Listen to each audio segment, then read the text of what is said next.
Good morning, Kentuckiana. It is 7 o'clock on your Sunday morning. I'm Gabriel Gonzalez. And I'm Mallory Schnell. We Good got morning. A special guest this morning. I'm still waking up, so bear with me. I know. You walked in with your coffee, but it's going to get going. Yes. It's a little bit cool and crisp outside, so that kind of gets you going too. Have some hot coffee. Join us for the next hour as we get you ready for your Sunday. And it's going to be another nice day. This beautiful weather that we've had all week continues onward throughout your Labor Day weekend as we start off with a live look over the Ohio from our Bachman Auto Group U of L Health camera. Still waiting for that sun to rise. Of course, that sunrise getting just a teeny bit later and later each day and each week. Temperatures are in the 50s to lower 60s across the Louisville metro. We're at 57 degrees at the airport, 58 in Iroquois Park, 61 in downtown Louisville, 57 currently in Fern Creek. And as we take a wider look at Kentuckiana, much of the same. We do have upper 40s in Brandenburg, 52 in Seymour, 50 in Scottsburg and Madison, 55 currently in LaGrange.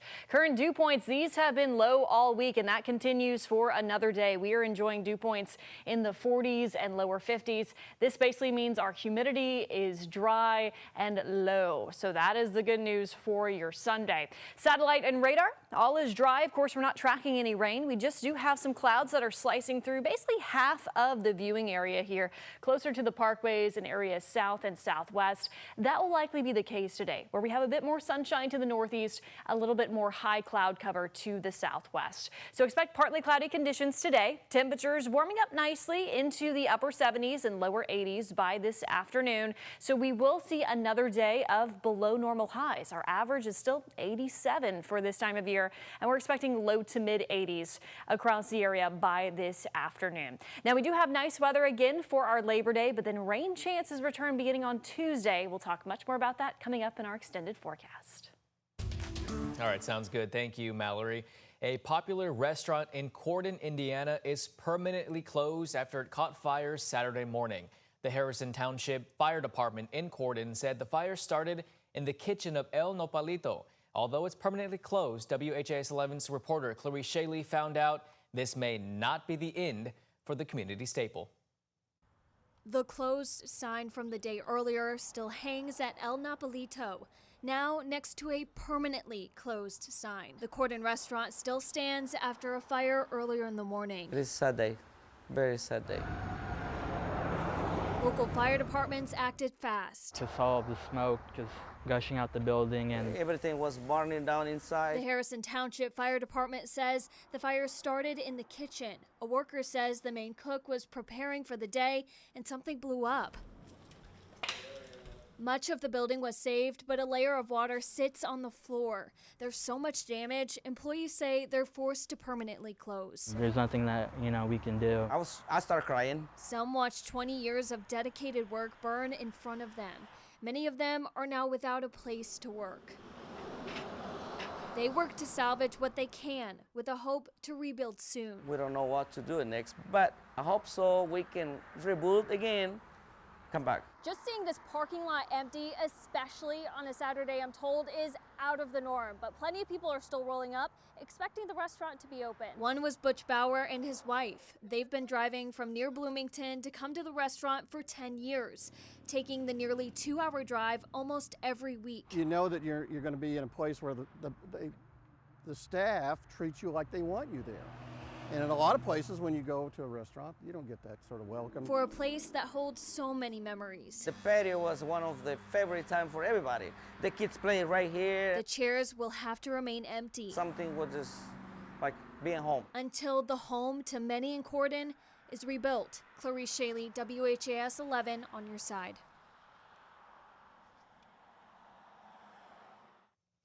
Thankfully, nobody was injured. The staff thanked the fire department for their quick response and the community who is trying to support them through this. Back here in Kentucky, a man was killed and several others were injured after a deadly head-on car crash in Nelson County, southeast of Shepherdsville. It happened early Saturday morning on Bloomfield Road. According to KSP, 22-year-old Gavin Sims crossed the center line and hit another car.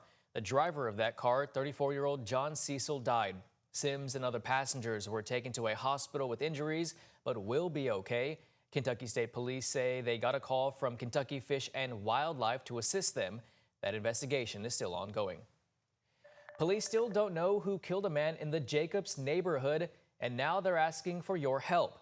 The incident happened just after 10:30 Friday night on East Wheatmore Drive. That's near Jacob Elementary School. LMPD officials said they found a man shot multiple times. He died at the scene. There are no suspects right now.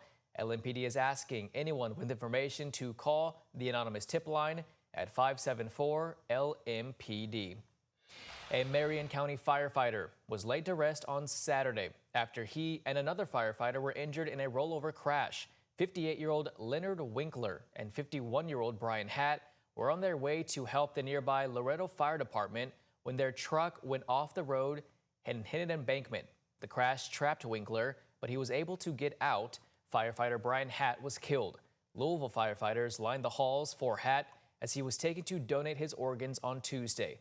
Multiple fire departments paid their respects during a visitation service on Friday.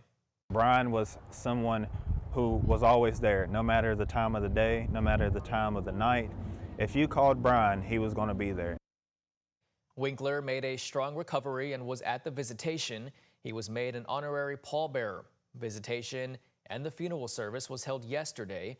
The Raywick Fire Department plans to add a plaque as a memorial for Hatt in their station, placing him alongside other firefighters who have passed away. The fire family thanked the community for its support. Kentucky Governor Andy Beshear ordered all state flags to be lowered to half-staff from sunrise to sunset yesterday. This is in honor of firefighter Brian Hatt. Governor Beshear encouraged all individuals and businesses to join in his tribute. Flags will remain at half-staff today in observance of Overdose Awareness Day.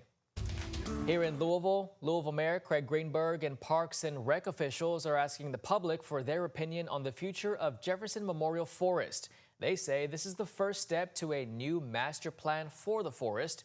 Your input will guide how it's preserved, improved, and enjoyed for years to come. You can find that survey in the links mentioned tab on our website, WHAS11.com.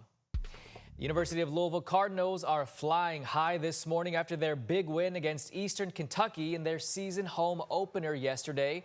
The game started at 3, and Louisville showed they came to play. The Cards put up 41 points in the first half alone. The backups finished the job in the second half. That led the Cards to win 51-17.